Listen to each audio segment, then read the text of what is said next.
Buenos días. Desde mi regional, desde la regional NEA,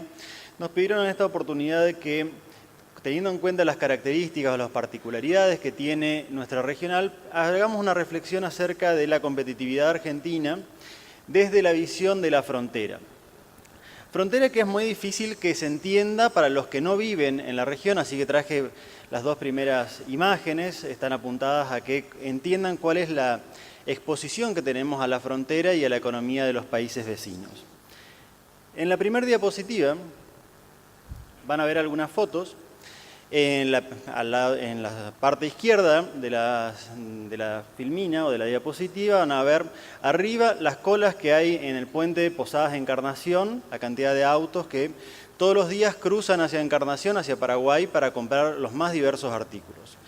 En la foto de la izquierda abajo van a ver lo mismo, pero que incluso en algunos casos, después de 3-4 horas de cola arriba del puente, a pesar de que no es un puente peatonal o no está permitido el pase peatonal, la gente decide bajarse de los autos o de los colectivos y pasar a pie este paso fronterizo. Otro caso, no por un puente, pero que nos une con la frontera, en este caso con Brasil, es la imagen que tienen a la derecha, donde ven una imagen que es del año pasado, de la localidad de Bernardo de Irigoyen, donde la frontera es seca, donde no hay ninguna barrera física, y de hecho ustedes en esa imagen ven un bulevar que tiene dos lados, dos calles o dos manos. La mano izquierda es Brasil, la mano derecha es Argentina. Y en esa imagen en particular tienen un auto que tiene el baúl abierto y no hay nadie que esté al lado. Bueno, las personas, los brasileños dueños de ese auto, están señalados en esos dos círculos. ¿Y qué es lo que están haciendo? Están acarreando, están llevando garrafas que llevaron a la Argentina a cargar y están subiendo o cargando en sus autos en el lado brasileño. Por lo tanto, productos que tradicionalmente o que según el manual no son transables, no son exportables o importables, nosotros vemos que en la frontera prácticamente todo es transable o todo se puede comerciar con los países. Hasta incluso hay gente que puede, por ejemplo, cruzar la frontera para ir a cortarse el pelo, para ir a un restaurante a comer y volver, y así sucesivamente. Esto hace de que en la ciudad de Posadas y Encarnación y en la ciudad de Puerto Iguazú y Foz de Iguazú, acá tenemos la evolución de personas que cruzan estos pasos fronterizos, estos dos puentes, y en el último año alcanzaron casi los 10 millones de cruces fronterizos en cada uno de estos pasos. Si vamos a ver los datos de este año, que no están incluidos ahí para no hacer más compleja la diapositiva, este año, en los primeros 7 meses del año, ya nos muestran un crecimiento del 15% con respecto a los valores del año pasado. Estos casi 10 millones de cruces fronterizos en Posadas y casi 10 millones de cruces fronterizos en Puerto Iguazú parecen un número muy grande, pero son mucho más grandes si tenemos en cuenta que la población de Misiones es de 1 millón de habitantes y la población de Corrientes es también de 1 millón de habitantes. O sea, en cada uno de estos pasos pasa 10 veces o hay 10 veces la cantidad de cruces que habitantes en estas provincias. De hecho, la situación extrema la tenemos en la provincia de Misiones, donde tenemos 2 rutas que nos conectan con Corrientes, con la Argentina, y tenemos más de 15 pasos fronterizos que nos integran con localidades de Paraguay y Brasil. Y de hecho, si hablamos de población o de estos pasos fronterizos, solamente teniendo en cuenta las principales localidades, estamos hablando de que en estos principales pasos, solamente los que están mencionados ahí, hay otro millón de habitantes adicional a los que tienen Misiones o Corrientes. Dentro de este marco, es interesante ver cómo interactúa la economía principalmente de Misiones, que es la más integrada con los países vecinos,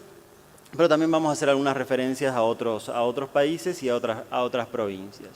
Una forma de verlo es qué es lo que pasa con el turismo.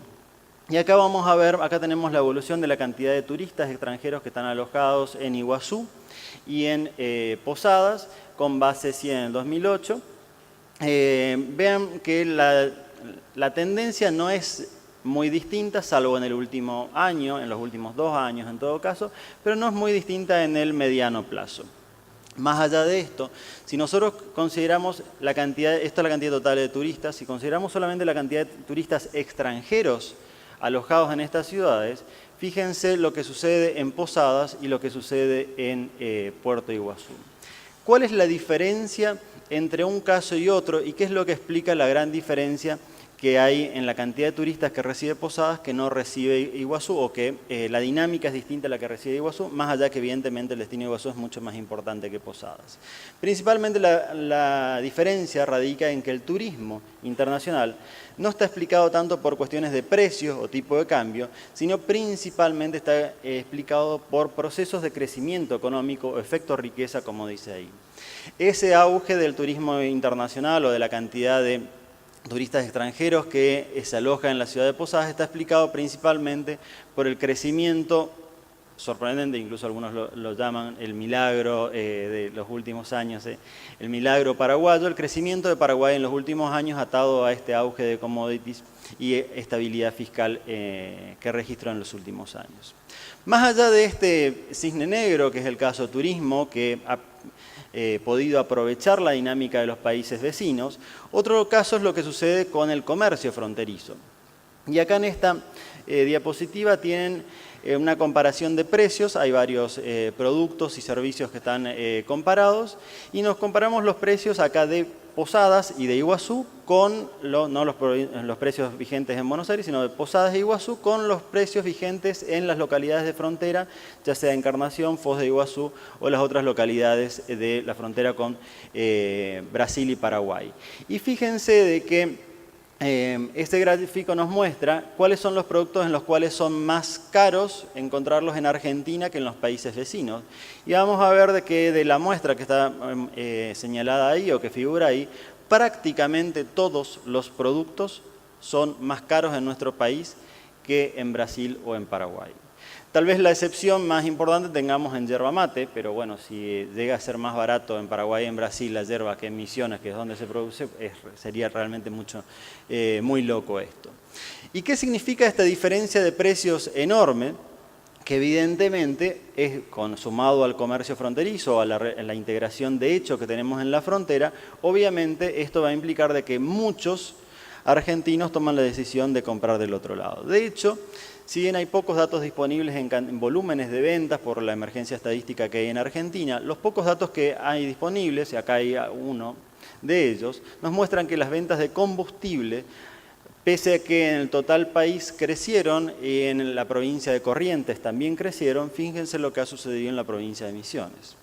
Claramente esta integración nos hace mucho más vulnerables debido a que nos expone estas dificultades de competitividad que tiene la economía argentina. Y la pregunta acá que dispara un poco todo esto es ¿cuáles son las fuentes de estas diferencias de competitividad y cuáles son las fuentes de estas diferencias de precios que están señaladas en todos esos productos y algunos más que podríamos llegar a hablar, pero lo limitamos a eso solamente? Uno de los puntos que claramente podemos hablar es el tema del tipo de cambio, pero seguramente, y esto no pasa en ningún lugar del mundo, la política cambiaria nacional no se va a fijar por la realidad o por los intereses de una localidad fronteriza o una zona fronteriza que además es pequeña en todo el país. Pero hay otras distorsiones que también generan estas diferencias de precios. Y acá vamos a ver algunas. En este cuadro tenemos la comparación de dos columnas. Las columnas azules nos muestran los salarios mínimos legales en Argentina y en los 5 países vecinos, Paraguay, Brasil, Uruguay, Bolivia y Chile también. Y las columnas rojas o bordo nos muestran los salarios promedio del sector comercial, porque ahora estamos hablando de integración comercial o de comercio fronterizo, los salarios promedio efectivos pagados en la provincia de Misiones, que de por sí son un 27% inferiores a los promedios del total país, pero como estamos hablando de comercio fronterizo, tomamos los salarios promedios efectivos en Misiones contra los salarios promedios del sector comercial en estos países. Y así de esta manera nos encontramos con que la diferencia en salarios mínimos legales es importante, pero si nos vamos a los salarios promedios es aún mayor, 70% de diferencia. Pero más allá de este dato, fíjense de que, obviamente, si tenemos en cuenta que en Misiones no hay salarios buenos o no son mejores que en el total país o que el promedio país, es difícil que esta sea una línea de política que podamos trabajar mucho, tendremos que trabajar en otras líneas. Y entonces podemos pensar, por ejemplo, en presión fiscal, y acá tienen la comparación de IVA y de ganancias, impuesto al IVA e impuesto a las ganancias en los mismos países, en las mismas jurisdicciones. Fíjense que si nos consideramos o nos comparamos con los promedios, ni siquiera con algún país en particular, sino con los promedios de estos países, tendremos aproximadamente las mismas diferencias. Entonces, si no hablamos de política cambiaria y no queremos tocar salarios, porque obviamente no es lo más deseable, sí de lo mismo tenemos una enorme cantidad de medidas o áreas en las que podemos trabajar con esto. Y claramente una de ellas es la presión fiscal, que es una de las generadoras de esas asimetrías de precios que hay en la Argentina con estos países vecinos. Pero aún más allá de esto, fíjense que si nos comparamos, y acá utilizamos otros indicadores un poco más blandos, no estamos hablando solamente de números, sino de forma o facilidad para hacer negocios, y ahora utilizo el indicador del Doing Business del Banco Mundial publicado este año, nos muestra que dentro de una muestra, una selección de 189 países, la Argentina está en puesto 121 de este ranking de facilidad de hacer negocios. Si nos comparamos con los mismos 5 países, que de vuelta no nos estamos comparando con Suiza, con Estados Unidos o con algunos de estos países que están en la cima de este ranking, si nos comparamos con los países vecinos, el único que está por debajo de nosotros en esta comparación es Bolivia. ¿Y en qué podemos trabajar en este sentido para disminuir el costo argentino, que no es solamente costo tributario, no es solamente una cuestión de cambiaria o costo salarial, sino también que implica de que muchas empresas tienen que asignar recursos humanos para hacer frente a todos estos trámites? Y fíjense que en esta comparación, acá tenemos la línea azul gruesa, que es la Argentina, y nos comparamos con todo el resto de países limítrofes también, vamos a tener algunas áreas en las que claramente tenemos una diferencia muy grande y que explican este posicionamiento que tenemos. Y en esto hablamos de presión fiscal, puntualmente el pago de impuestos, que no son solamente las alícuotas, que ya mencionamos, algunas de ellas, sino también la cantidad y la dificultad, lo engorroso que es el pago de estos impuestos. La facilidad del comercio exterior, que no solamente pasa por las alícuotas o por los trámites, sino lo difícil que es hacer llegar una carga desde el interior hasta el puerto, que ahora va a hablar Carolina un poco más de esto, o una carga importada hasta una localidad de la Argentina, sino también la dificultad en la creación de una empresa, en la apertura de una empresa y la habilitación de construcciones, como se menciona ahí, son los ejes prioritarios. En este sentido, sumado todo esto a algún estudio que hicimos desde IERAL-NEA en cuanto a casos muy similares que son comparables en esta situación que hay en otros lugares del mundo, como pueden llegar a ser la frontera de Estados Unidos con Canadá o con México, la frontera entre las dos Irlandas o la incorporación de Polonia, República Checa a la Unión Europea, que generaron o que mostraron estas asimetrías muy similares a las que vemos en nuestro país en la zona de frontera o también en el sudeste asiático, que también vimos varios casos. Podemos dividir las políticas públicas en 3 áreas, según el sector o el rubro que consideremos. En primer lugar, en el punto de comercio fronterizo, de comercio minorista, claramente, teniendo en cuenta que el tipo de cambio no es posible tocarlo o no va a responder a esta realidad, la respuesta pasa por equiparar o acercar por lo menos la presión fiscal existente en distintos lugares de la frontera o de ambos lados de la frontera. Un ejemplo de esto pasa por el proyecto de ley que tiene Brasil, que está tratando actualmente Brasil, llamado Faixa de Fronteira, que estipularía o crearía un área de 150 kilómetros o de hasta 150 kilómetros desde la frontera que tiene Brasil con los 10 países que tiene frontera, dentro del cual no se pagaría impuestos a las ganancias. Imagínense que si se llegase a aprobar esto, que veremos si se hace o no, pero si se llegase a aprobar esto, claramente no solamente nosotros tendríamos problemas, sino que hasta incluso Paraguay, con la presión fiscal tan baja que tiene, tendría problemas. Otro caso, Otro caso, otro área, otro tipo de temas que podemos contemplar es el de la industria o el sector productivo, donde claramente pasa por inversión en logística, inversión en las políticas públicas más exitosas de los casos internacionales analizados, pasan por inversión en logística, en infraestructura y fortalecimiento de clústeres, idealmente también de la creación de clústeres binacionales, como en algunos casos se ha podido hacer, pero creo que todavía estamos muy lejos de pensar eso hoy, o por lo menos no es algo en el corto plazo.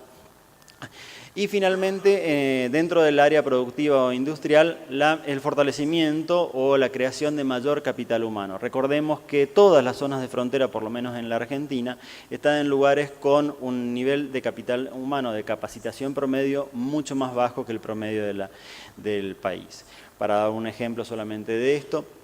en la provincia de Misiones, solamente 1 de cada 10 personas en actividad laboral tiene nivel educativo superior o mayor que esto. En la ciudad de Buenos Aires, 1 de cada 3 personas. Obviamente esta diferencia es algo que se puede trabajar, como mencionaba recién también Jorge Vasconcelos. Y finalmente el caso de turismo, donde pasará no solamente por logística, interconectividad o conectividad con otros destinos turísticos, como se mencionó también Jorge hoy, sino también pasa por facilitación de trámites fronterizos, integración